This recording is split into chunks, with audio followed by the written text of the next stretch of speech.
Nuestro paseo por Palencia y provincia nos ha traído en esta ocasión hasta Fuentes de Valdepero para darles a conocer a todos ustedes al Castillo de los Sarmiento.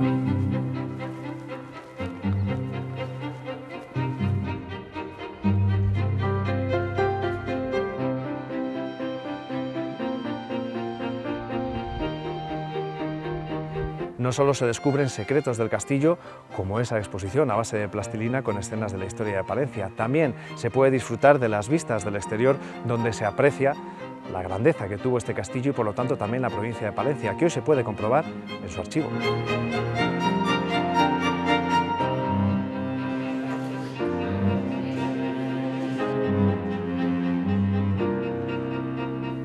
Y aunque muchos no lo sepan, el Castillo de los Sarmiento también acoge el archivo de la Diputación Provincial, otro de los secretos que vamos a intentar descubrirles en este reportaje en el que es protagonista el Castillo de Fuentes de Valdepero.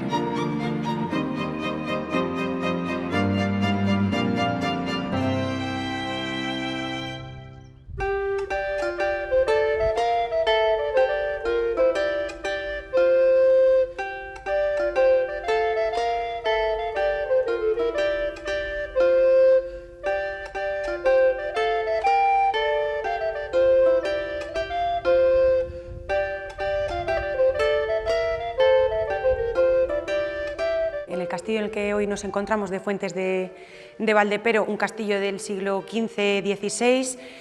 no solo forma parte del patrimonio de la Diputación de Palencia y un elemento más cultural, sino que también es un recurso turístico que es visitable durante la época de estival y de verano, es visitable de martes a domingo, pero ahora en la época en la que nos encontramos, hasta que vuelva el buen tiempo, se puede visitar viernes, sábados, domingos y festivos. Los orígenes del castillo seguramente se remontan al siglo XII, aunque el castillo tal como lo vemos hoy es un castillo del siglo XV y con una fuerte reforma en el XVI, aunque parte de la reforma del XVI, la balaustrada del patio, etcétera, que ahora se conserva en la iglesia, no la podemos ver. Es un castillo vinculado a diversos señores de la comarca hasta que la familia de los Sarmiento en el siglo XV, a principios del siglo XV, es la señora del castillo, unos personajes importantes que muy vinculados a la historia de la provincia, pero a la historia de Castilla, y como no podían, la ciudad de Palencia era un señorío episcopal, la sede, digamos, más civil eran los castillos de Monzón y Fuentes, y esta familia de hecho está enterrada fundamentalmente en el convento de San Francisco de Palencia. En 1521 sufrió el asedio de las tropas comuneras, con el obispo Acuña a la cabeza, que luego fue sancionado por Carlos V en la Catedral de Palencia, y la reconstrucción del castillo después de todo lo que había sufrido, tanto en el derribo general de castillos que ordenan los reyes católicos como en el asalto de las tropas comuneras, se reconstruyó esa parte que os decía yo antes hacia a la mitad del siglo XVI, con lo cual lo que vemos hoy es un castillo, los que se llaman castillos señoriales del siglo XV y XVI, vinculado fundamentalmente a la familia Sarmiento de una época importante del castillo, y después, andando el tiempo, desde el siglo XVIII a la familia de Alba hasta la desaparición de los señoríos civiles en el siglo XIX, en que el castillo quedó luego abandonado. La Diputación, a través de unas gestiones de la Asociación de Amigos del Castillo de Fuentes de Valdepero, con la que tenemos vínculos, incluso un convenio con ellos, consiguió hacerse con la propiedad del castillo y estuvo restaurándolo 14 años. Primero se arregló toda la zona del patio y la zona donde se ha instalado el archivo, con los sótanos, cámaras, etcétera, para el archivo provincial, y después ya se remató las subidas a la torre, la terraza exterior de arriba, para poder posibilitar que este gran torreón, que es uno de los grandes torreones de Castilla, teniendo en cuenta que le falta seguramente la tercera parte de altura, este torreón es una gran divisoria, un sitio para divisar perfectamente los alrededores hasta la llegada, hasta la entrada a la ciudad de Palencia y la avenida por la carretera de Santander, que era el antiguo Camino Real. El castillo estaba mal, comillas, por fuera, y lo que eran las salas, las bóvedas de las salas, porque se habían derruido, pero tened en cuenta que hay sitios de este castillo que tienen muros de 9 metros de ancho, es decir, que no había sufrido ni los bombardeos antiguos ni más modernos le han hecho mucha mella. En lo que son las bóvedas derruidas sí, A ver, luego la picaresca, todas las poblaciones donde hay un castillo ha habido una muralla, las casas del pueblo acaban de ser de piedra, porque todo el mundo durante siglos ha venido a llevarse 2 piedras del castillo, ¿no? O sea, es algo habitual. Pero el derribo fundamental que afectaba al torreón, del que se han salvado, insisto, las 2/3 partes del torreón principal, un torreón muy parecido al de otros castillos, o sea, y el cubo del noreste, que estaba prácticamente abierto y derruido, pero todo lo demás interior, el castillo estaba prácticamente muy sano por esa potencia de los muros y porque está hecho con una buena sillería de las canteras cercanas.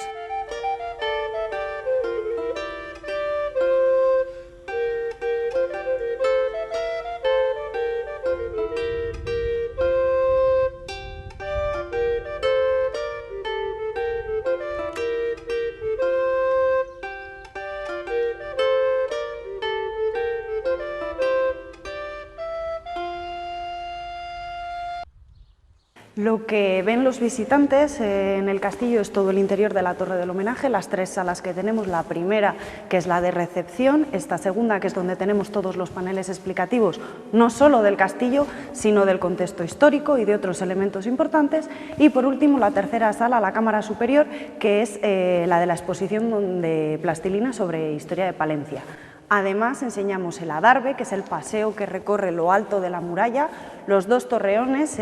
por el interior y los calabozos. Y lo último que se ve es la terraza, la parte de la cubierta de la torre, desde donde hay unas vistas espectaculares, y bajan por la escalera de los soldados, que parece interminable, pero no lo es. Bueno, hablaba del contexto histórico, los castillos, quizá hoy tenemos la imagen de que son algo eminentemente bélico o defensivo, pero en su momento tenía que ver mucho más también con la administración, era casi un centro o cabecera de comarca, que podríamos decir hoy día, ¿no? Efectivamente, cabecera en este caso sería de condado, ya que estamos en los propietarios de este castillo eran condes de la villa de Fuentes de Valdepero, y un conde no es más que un delegado del rey que ejerce las labores del rey y de gobierno en un determinado sitio, que en este caso va a ser el condado. Entonces, eso nos lleva a cobrar impuestos, administrar justicia, etcétera, etcétera, etcétera. Concretamente, esta sala, la Cámara Alta, es el centro neurálgico de la Torre del Homenaje. Entonces, aquí es donde tiene lugar la vida pública del conde, todas esas actividades que tienen que ver con la administración, el gobierno, la hacienda, etcétera, etcétera. Bueno, es verdad que precisamente este castillo tiene alguna particularidad, como puede ser, por ejemplo, el grosor de algunos de sus muros. Efectivamente, en la Guerra de las Comunidades va a ser de las primeras en las que veamos la utilización de cañones, que no disparaban las típicas balas de metal que tenemos en la cabeza, sino que eran de piedra. Entonces, consecuencia de esa utilización de los cañones, los Sarmiento lo que tenían era un miedo horrible a que dentro de la torre entrase una bala de cañón. Entonces, ensanchan los muros y estrechan las ventanas para evitar eso. Lo que vamos a ver después del ataque de los comuneros es como un espacio que en un primer momento estaba hecho para presumir, para hacer bonito y para mostrar el poder del conde en el condado, cómo se reconvierte el espacio para básicamente hacerlo una habitación del pánico. Entonces lo que vamos a ver es un búnker, pero en vez de bajo tierra, por encima de la tierra. Se cambia completamente el planteamiento del castillo y eso es lo que vamos viendo sobre todo en las visitas. Este retoque, este otro retoque, es lo que me gusta, lo que nos gusta más señalar en las visitas.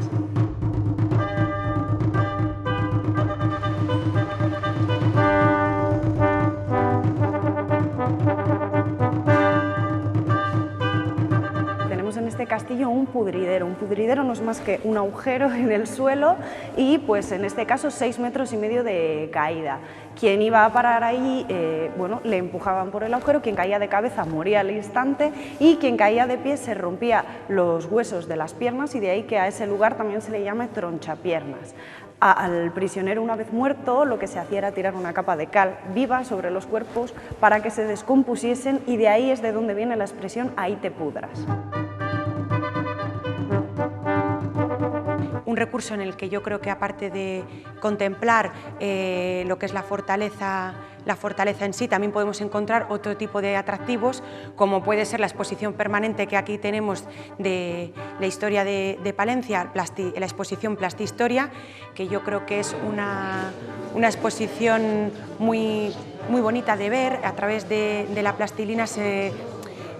han reconstruido diversas situaciones y características de Palencia, como puede ser la primera universidad, el Canal de Castilla y muchos otros atractivos que no solo son recursos turísticos de Palencia, sino elementos que forman parte de la identidad palentina. Lo que la gente más nos comenta cuando baja de la visita es que le ha impresionado y le ha impactado mucho la exposición de plastilina, porque realmente no se esperan una escultura profesional con plastilina, tienen otra concepción. Entonces la sorpresa generalmente es mayúscula.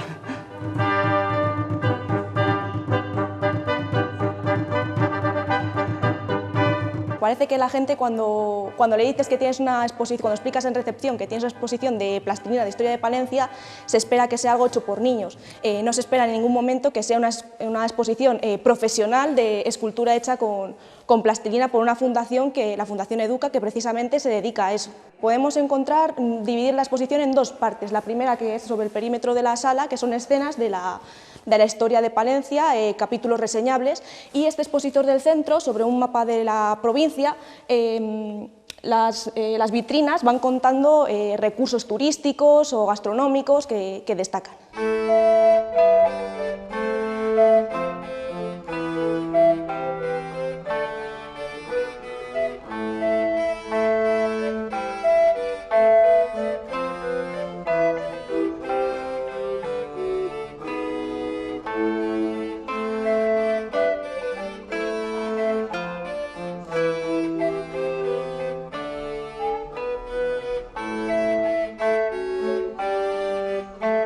Aunque en general suele llamar la atención las expresiones, que cada muñeco es diferente, esta vitrina de aquí narra la escena de las coplas de Jorge Manrique, llama mucho la atención, precisamente porque Jorge Manrique está recitando sus coplas y podemos ver a su padre en el lecho de muerte, y llama mucho la atención que tiene precisamente una mosca en la nariz, y a la gente pues ese detalle le gusta mucho. La exposición empieza con una aldea bacea y la última que tenemos es de la calle Mayor, de los Soportales, por ejemplo. En la escena de la Olmeda podemos ver sobre los arcos de la domus que se ha conservado una escena con esclavos y con los señores, muy llamativa también.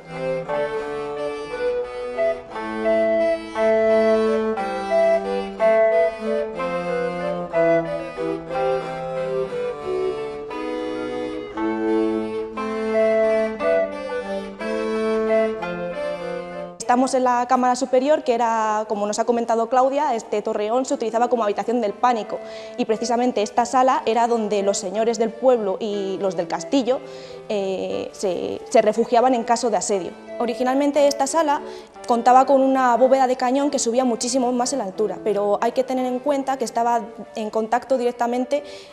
con las inclemencias del tiempo. El castillo se construyó con piedra caliza, de manera que filtra agua, goteras, y cuando se restauró la bóveda había caído sobre el patio de armas, estaba totalmente derrumbada. Y se consideró que en vez de utilizar otra vez caliza, era mejor utilizar una solución de madera a 4 aguas y con pendolón.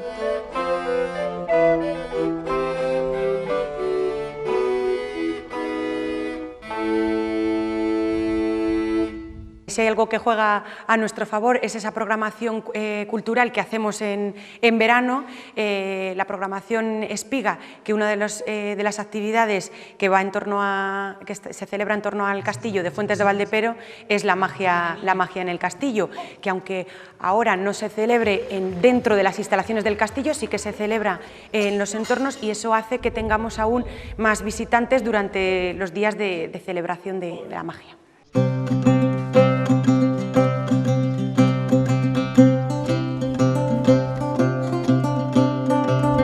El castillo está situado geográficamente en un punto preeminente. Entonces, desde el castillo podemos ver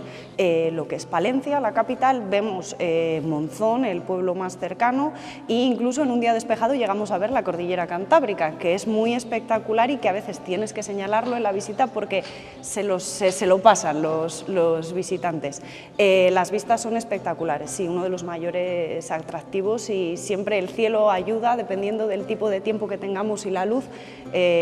tenemos paisajes totalmente diferentes dentro de que no deja de ser la misma escena.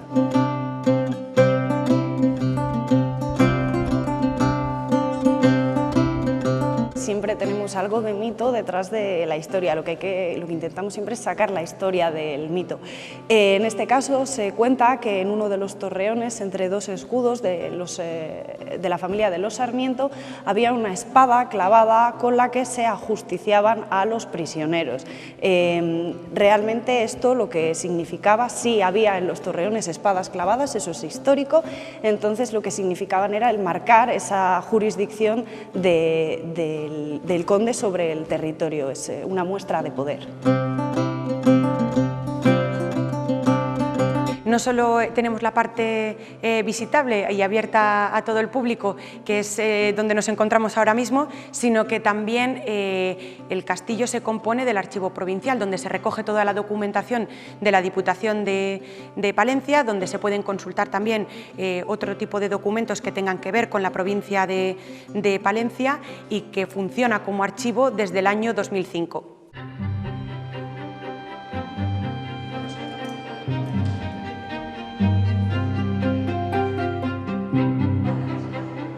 Estamos dentro de lo que originalmente pudo ser el patio de armas y parte del edificio palaciego. No existía ningún espacio, como habréis podido comprobar, si habéis seguido un poco el proceso de rehabilitación, la Diputación lo que compró fue un castillo en ruinas y, queriendo darle un uso práctico, pensaron en dedicarlo a archivo de la Diputación. Coincide además que en ese momento ya teníamos unos serios problemas en las dependencias de la Diputación, del Palacio de la Diputación, que era donde estaba antiguamente el archivo, en la zona de sótano. Ya empezaba a ser escaso, no reuníamos todas las condiciones y se pensó que podía ser un destino muy adecuado el hacer un edificio de nueva planta, como estáis viendo, para dedicarlo al archivo de la Diputación. Es un mandato legal para todas las instituciones públicas, incluso puede ser también un mandato legal para determinadas entidades privadas, incluso personas físicas, pero desde luego en el caso de las administraciones públicas es un mandato legal la custodia y la conservación de su documentación generada por su propia función y su propia entidad. Y ahí la Diputación viene desarrollando unos programas, pues yo creo que desde los años 80 del siglo pasado, con distintos niveles de intervención, de cuidado. Ahora lo que venimos haciendo en los últimos años, se hace una intervención genérica en los locales también, se hace una informatización de los inventarios, pero desde las primeras fichas en el que se hacían los antiguos inventarios hasta los formatos informáticos, que es lo que hacemos ahora, se ha avanzado mucho, pero todavía queda por hacer, porque lamentablemente hay municipios que siguen teniendo todavía problemas con sus archivos y su documentación, que por cierto, afortunadamente hay unos fondos valiosísimos, que lo sepamos, porque yo creo que muchas veces habla del patrimonio artístico, documental, se olvida, ¿no? Y esta puede ser tan importante porque tenemos documentación de la Edad Media, lógicamente los municipios, porque eso es documentación de los antiguos concejos medievales.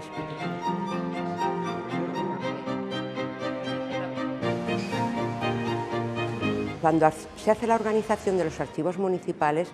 en la mayor parte de los casos la documentación permanece en las propias casas consistoriales o los propios edificios que los ayuntamientos disponen, sobre todo para la documentación más reciente. Para la documentación ya más antigua intentamos que lo dejen en depósito en el archivo de la Diputación, porque nosotros reunimos condiciones de conservación que muy difícilmente pueden tener en los municipios, sobre todo los municipios pequeños, pero la propiedad no la pierden nunca, aunque lo dejen. Pero la mayoría de la documentación se revierte a los propios ayuntamientos, se organiza, se identifica, se digitaliza en su caso, o microfilmaba antes y luego se devuelve a los ayuntamientos. Nosotros intentamos que la documentación especialmente antigua y valiosa y que tiene unos requisitos de conservación muy especiales esté aquí. Pero es una decisión de los propios ayuntamientos. Normalmente se formaliza con un acta de entrega o unas condiciones de custodia y conservación, pero la decisión es de los propios ayuntamientos. Nosotros ofrecemos el servicio de alguna manera.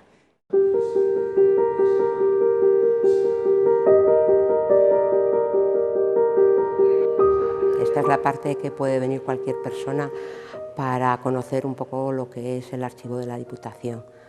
Es accesible en la medida en que el archivo está abierto a cualquier ciudadano, no solamente servimos a la propia Diputación, está abierto a los ciudadanos que tengan curiosidad por cualquier dato relacionado con los fondos que tenemos y los investigadores, lógicamente, pero de alguna manera la exposición es lo que es la carta de presentación para saber cuáles son los fondos que tiene el archivo de la Diputación. Son más de 2 siglos de existencia de la Diputación, se crean en 1812, aunque la Diputación de Palencia tarda un poquito más, se constituye en 1813 porque estaba la ocupación de las tropas francesas. Entonces se va a constituir en el 13, luego tiene una vida intermitente en función de los periodos absolutistas, donde se anula la labor de la Constitución de Cádiz. Las diputaciones es una creación de las Cortes de Cádiz dentro de establecer un modelo de administración para las provincias de forma racional, es un planteamiento progresista y en los periodos absolutistas se elimina. Se va a constituir ya definitivamente, como el resto de las diputaciones, en 1835 hasta hoy. Y da la casualidad de que la Diputación de Palencia es la primera que se constituye en ese periodo, con lo cual nos podemos poner la medalla de que somos la diputación más antigua de manera ininterrumpida. Y a partir de ahí pues hay que tener en cuenta que la Diputación ha tenido muchísimas competencias en el siglo XIX, aparte del propio gobierno y administración de la provincia, sus recursos materiales, impuestos, etcétera. Tenía unas competencias en aspectos como cárceles y presidios, elecciones, por ejemplo, el tema de beneficencia, asistencia social, tenía de su mano. Casi todas las instituciones benéficas estaban vinculadas a la Diputación, la Casa de Maternidad, expósitos, amén de obras, vías provinciales, carreteras, puentes, comunicaciones. Enseñanza e instrucción pública también fue una competencia que tuvo la Diputación y muchas más que se me olvidan. De alguna manera estamos viendo a través de esos documentos lo que nos está contando es la historia de la provincia, porque la Diputación para quien trabaja y a quien sirve es a los municipios y en definitiva a los propios habitantes de los municipios.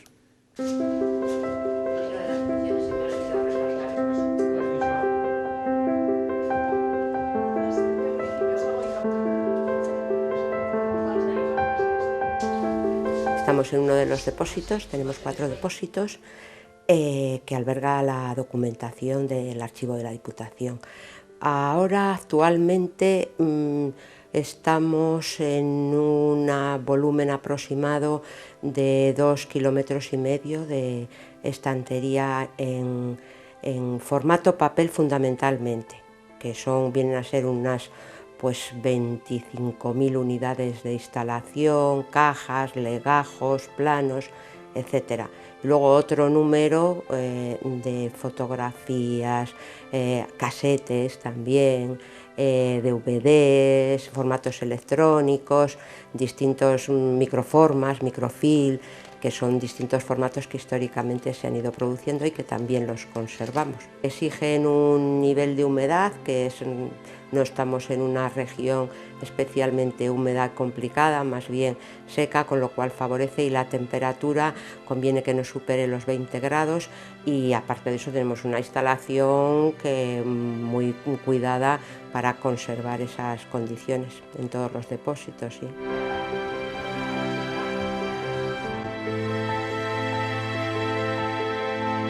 Hubo un momento que teníamos miedo que podía llegar a colapsar, pero Como ya la administración electrónica está en marcha, ahora ya empieza a haber documentos en formato electrónico que también interviene el archivo, debe de intervenir también en la conservación del documento electrónico, pero físicamente el papel ya se empieza a reducir ostensiblemente. Entonces yo creo que a partir de X años probablemente el papel no se incorpore de manera física ya al archivo. El documento en papel siempre tiene la ventaja de la conservación. Aquí tenemos documentación de más de 500 años, pero también se puede haber deteriorado o puede deteriorarse con el uso. Mucho más en los archivos municipales, donde además no han podido tener esas condiciones como las que tenemos en el archivo de la Diputación, y paralelamente siempre hemos estado desarrollando programas de digitalización, bien con recursos propios, nosotros tenemos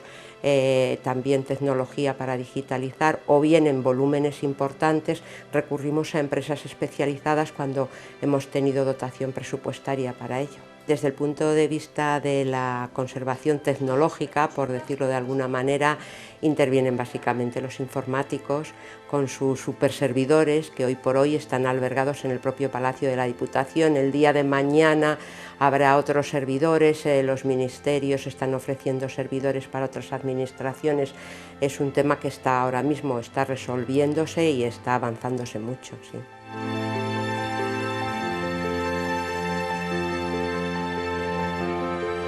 Como manda la ley, temas de averiguación de delitos, protección de datos, de seguridad nacional, el resto de la documentación está accesible por principio. El principio es que esté accesible y solamente son excepciones cuando se limita el acceso. Y por lo demás, pues a veces tienen que venir físicamente a consultarlo de manera presencial, y otras veces con estas tecnologías de la comunicación hemos facilitado de manera a través del correo electrónico, de acceso a servidores comunes, documentación que ya teníamos previamente digitalizada. Tienen que solicitarlo bien de manera clásica por escrito a través del registro general o bien a través de la sede electrónica para aquellas personas que están familiarizadas ya con este acceso electrónico a la administración.